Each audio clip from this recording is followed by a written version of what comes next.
जय माता दी, नमस्कार, प्रणाम। माता भगवती के 9 रूपों में आज 8वां रूप माता महागौरी का।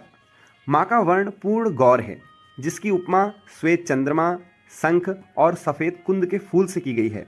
माँ के समस्त आभूषण और वस्त्र भी श्वेत हैं और माँ श्वेत बैल पर ही विराजित हैं। माँ की आयु 8 वर्ष है और माँ के 4 हाथ हैं। माँ एक हाथ में त्रिशूल और एक में डमरू धारण किए हुए है और माँ का एक हाथ अभय मुद्रा और एक वरदान की मुद्रा में है। नवरात्रियों में अष्टमी का विशेष महत्व है। आज ही जिन्होंने घर में साख इत्यादि खेतरी बोई है, वे लोग अष्टमी के दिन भी कन्या पूजन करते हुए या कल नवमी के दिन पूजन करके उनका विसर्जन कर सकते हैं। और जो किसी कारणवश इन 2 दिनों में न कर पाएँ, कई बार घर में सूतक इत्यादि जब हो जाता है तो उनको चतुर्दशी के दिन या हो सके तो अपने सूतक की समाप्ति पर वे लोग विसर्जन कर सकते हैं। कथा इस प्रकार है।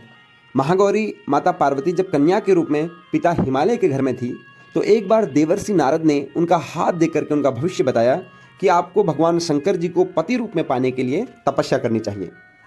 तब उस समय माता गौरी ने गौरी शिखर में जाकर के दृढ़ प्रतिज्ञा करके अपनी तपस्या आरंभ करी। माँ ने सबसे पहले ब्रह्मचारिणी का रूप बनाया। ब्रह्मचारिणी जिनका पूजन व कथा का श्रवण हम दूसरी नवरात्रि के दिन कर चुके हैं, और अगर आपने वो कथा नहीं सुनी है तो उसका लिंक भी डिस्क्रिप्शन में दिया जा रहा है। इस प्रकार उन्होंने कठिन तपस्या आरंभ करी तो उन्होंने अपनी तपस्या में ये प्रण लिया। श्री रामचरितमानस में तुलसीदास जी लिखते हैं कि जन्म कोटि लगी रगर हमारी, बरऊं शंभु न तो रहूं कुमारी। अगर मैं वरण करूंगी, विवाह करूंगी तो केवल और केवल भगवान शंकर से करूंगी, नहीं तो मैं चाहे तो कुंवारी रहूंगी। तो इस प्रतिज्ञा को साकार करने के लिए माता पार्वती ने हजारों वर्षों तक तपस्या करी। तब भगवान शंकर माता पार्वती की तपस्या की परीक्षा लेने के लिए स्वयं ब्रह्मचारी के वेश में माता पार्वती के पास आए और बोले, हे पार्वती, आप ये कैसे वर के लिए तपस्या कर रही हैं? सबकी तो 2 आंखें होती हैं और उनकी तो आंखें भी 3 हैं। सब लोगों के कुल खानदान का कुछ पता होता है और इनके तो कुल खानदान का भी पता नहीं है। सब बढ़िया वस्त्रों में रहते हैं और उन शंकर के तो दिशाएं हैं जिनके वस्त्र हैं, मृग चर्म जो धारण करते हैं। हे हिरण के समान ऐसी आंखों वाली, आप ऐसे बेढंगी 3 नेत्र वाले शंकर के लिए तपस्या कर रही हैं। ऐसे कठोर वचनों को सुनकर के पार्वती क्रोधित होकर के अपनी सहेलियों से बोली कि अरे सहेलियों, जल्दी इस ब्रह्मचारी को यहाँ से निकालो। भगवान शंकर के बारे में बुरा कहना तो दूर, हृदय में सोचना भी अपराध है। यह सब सुनकर के भगवान शंकर बहुत प्रसन्न हुए और समझ गए कि सचमुच में पार्वती मुझे ही वर के रूप में चाहती है। हजारों वर्षों की कठिन तपस्या से एकदम काली पड़ चुकी माता पार्वती की देह को भगवान शंकर ने गंगा जल से अभिषेक करके गौर वर्ण प्रदान किया और माता का एक नाम महागौरी पड़ा।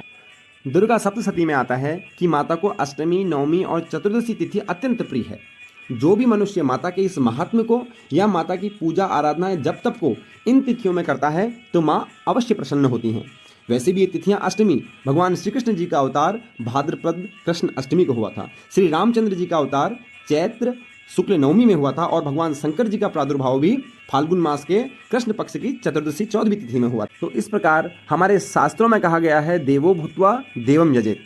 जिस देव की भी हम पूजा करते हैं, हमें उस देवता के गुण को भी अपने भीतर लाना चाहिए।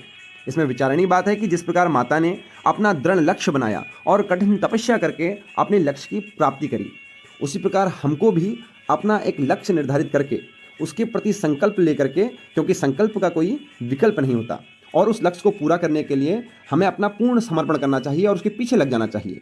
द्वंद्वं सहनं तपः। द्वंद्व को जब हम सहते हैं, सुख दुख, लाभ हानि, अनुकूल और प्रतिकूल की परिस्थितियों को जब हम सहन करते हैं तो हम अपने लक्ष्य को अवश्य प्राप्त करते हैं। माता महागौरी की कृपा हम सब पर इसी प्रकार से बनी रहे। जय माता दी। धन्यवाद।